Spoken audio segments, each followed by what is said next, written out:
अहोई अष्टमी व्रत कार्तिक कृष्ण पक्ष की अष्टमी तिथि को रखा जाता है। इस दिन अहोई माता की पूजा की जाती है। अहोई पर महिलाएं व्रत रखकर अपनी संतान की रक्षा और दीर्घायु की प्रार्थना करती हैं। इस व्रत को करने के कुछ खास नियम और कायदे होते हैं।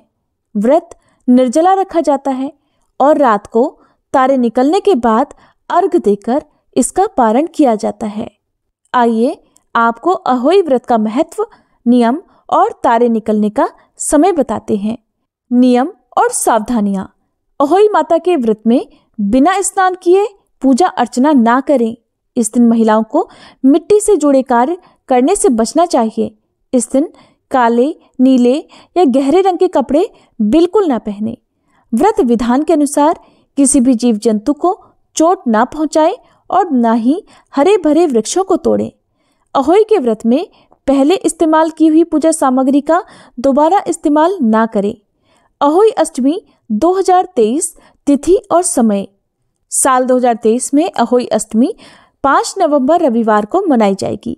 अष्टमी तिथि का समय 5 नवंबर दोपहर 1 बजे से शुरू होकर 6 नवंबर सुबह 3:18 तक। अहोई अष्टमी पूजा मुहूर्त 5 नवंबर को शाम 5:42 से शुरू होकर शाम 7 बजे तक। तारों को देखने का और अर्घ देने का समय शाम 5:58 के बाद। व्रत की पूजन विधि। अहोई अष्टमी के दिन दोपहर के समय हाथ में गेहूं के 7 दाने और कुछ दक्षिणा लेकर अहोई की कथा सुने। फिर अहोई माता की आकृति गेरुआ या लाल रंग से दीवार पर बनाएं। सूर्यास्त के बाद तारे निकलने पर माता के चित्र के सामने जल से भरा कलश, दूध भात, हलवा, पुष्प और दीप प्रज्वलित करें। पहले अहोई माता की रोली पुष्प दीप से पूजा करें। उन्हें दूध भात अर्पित करें। फिर हाथ जोड़कर माता से अपनी संतान की दीर्घायु और मंगल कामना की प्रार्थना करें। आप चंद्रमा को, तारों को अर्घ देकर भोजन ग्रहण करें। अहोई अष्टमी के दिन माताएं चांदी की अहोई धारण करती हैं। चांदी की अहोई को भक्ति के प्रतीक के रूप में पहना जाता है और माना जाता है कि ये परिवार, विशेषकर बच्चों को सुरक्षा प्रदान करती है। अहोई अष्टमी पर चांदी की अहोई धारण करने के पीछे कई कारण इस प्रकार हैं। अहोई अष्टमी पर अहोई माता की पूजा की जाती है और चांदी की अहोई धारण करना उन्हें सम्मान देने का एक तरीका है। चांदी की अहोई देवी की दिव्य उपस्थिति और शक्ति का प्रतिनिधित्व करती है। चांदी की अहोई में चांदी के मोती होते हैं, जिसे धागे में पिरोकर महिलाएं अपने गले में धारण करती हैं। हिंदू धर्म में चांदी को एक शुभ धातु माना जाता है और चांदी की अहोई पहनने से परिवार में सौभाग्य, समृद्धि और सुरक्षा आती है। ऐसा माना जाता है कि ये बच्चों की भलाई और सुरक्षा सुनिश्चित करने के लिए बुरी और नकारात्मक ऊर्जाओं को दूर करती है। अहोई अष्टमी पर चांदी की अहोई पहनने की परंपरा पीढ़ियों से चली आ रही है। ये त्योहार से जुड़े सांस्कृतिक और धार्मिक रीति रिवाजों का एक अभिन्न अंग है। इसके बाद अहोई अष्टमी की व्रत कथा पढ़ें। कथा पूर्ण होने पर हाथ में लिए गेहूं के दाने और पुष्प माता के चरणों में अर्पण कर दें। इसके बाद मोती की माला को गले में पहन लें। अगर आपने चांदी के मोती पूजा में रखे हैं तो इन्हें एक साफ डोरी या कलावा में पिरोकर गले में पहने। इसके बाद माता दुर्गा की आरती करें। अब तारों और चंद्रमा को अर्घ देकर इनकी पंचोपचार अर्थात हल्दी, कुमकुम, अक्षत, पुष्प और भोग के द्वारा पूजा करें।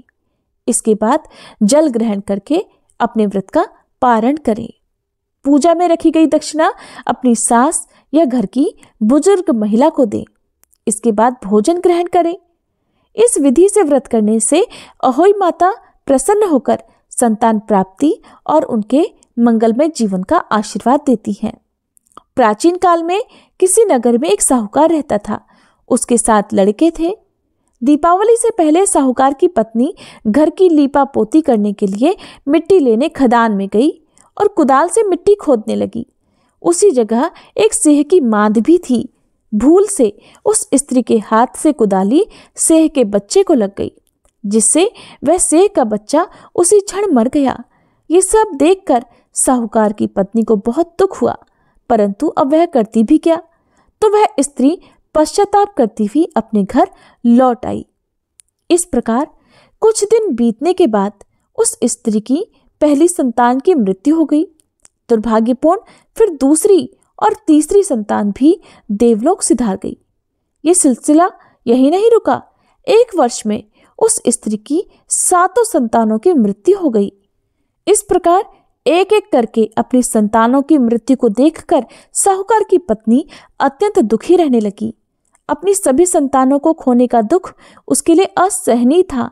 एक दिन उसने अपने पड़ोस की स्त्रियों को अपनी व्यथा बताते हुए रो रो कर कहा कि मैंने जानबूझकर कोई पाप नहीं किया। एक बार मैं मिट्टी खोदने को खदान में गई थी। मिट्टी खोदने में सहसा मेरी कुदाली से एक सिंह का बच्चा मर गया था। तभी से 1 वर्ष के भीतर मेरी 7 संतानों की मृत्यु हो गई।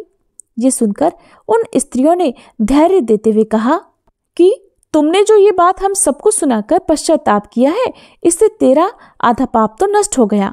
अब तुम माँ पार्वती की शरण में जाओ और अष्टमी के दिन सिंह और सिंह के बच्चों का चित्र बनाकर उनकी पूजा करो और क्षमा याचना करो। ईश्वर की कृपा से तुम्हारा समस्त पाप धुल जाएगा और तुम्हें पहले की तरह पुत्रों की प्राप्ति हो जाएगी। उन सब की बात मानकर उस स्त्री ने कार्तिक मास की कृष्ण पक्ष की अष्टमी को व्रत किया और हर साल व्रत व पूजन करती रही। फिर उसे ईश्वर की कृपा से 7 पुत्र प्राप्त हुए। तभी से अहोई अष्टमी की परंपरा चली आ रही है।